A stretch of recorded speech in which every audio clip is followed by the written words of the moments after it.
Today we are going to learn something about the writing patterns. The letters. એવા અક્ષરો બીજી લીટીના કે જે આપણે 4 લાઈનની અંદર ઉપરની બે લીટીમાં લખીએ છીએ એને આપણે સ્કાય લેટર્સ કહીએ છીએ. શું કહીએ છીએ? Sky letter.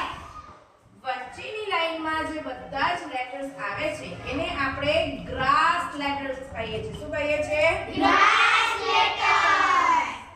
અને એ આ બંને લાઈનમાં આપણે લખેલા છે જો એ બંને ગ્રાસ લેટર્સ કહેવાય છે. શું કહેવાય છે? Grass letter. અને આ અહીંયા તમને આ શું દેખાય છે? મૂળિયા દેખાય છે એટલે કે રૂટ્સ. બરાબર? મૂળને આપણે અંગ્રેજીમાં રૂટ્સ કહીએ છીએ. તો જે અક્ષરો નીચે તરફ જાય છે બરાબર વચ્ચેની લાઈનથી નીચે તરફ એને આપણે રૂટ લેટર્સ કહીએ છીએ. શું કહીએ છીએ? Route letters.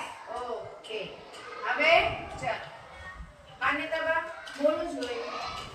આને આપણે શું કહીએ છીએ? Sky letter. Very nice. Okay જાણીવા આને શું કહે છે? Grass letter. Grass letter. શું કહીએ છે? Grass letter. તમે બોલો શું કહીએ છે? Grass letter. Grass letter. શું કહે છે? ગ્રાસ. હા તમે બોલો ભાઈ આને આપણે શું કહીશું? જરાવ હા તમે બોલો. હા તમે બોલો. Roots letter. Roots letter. Very nice. Sit down.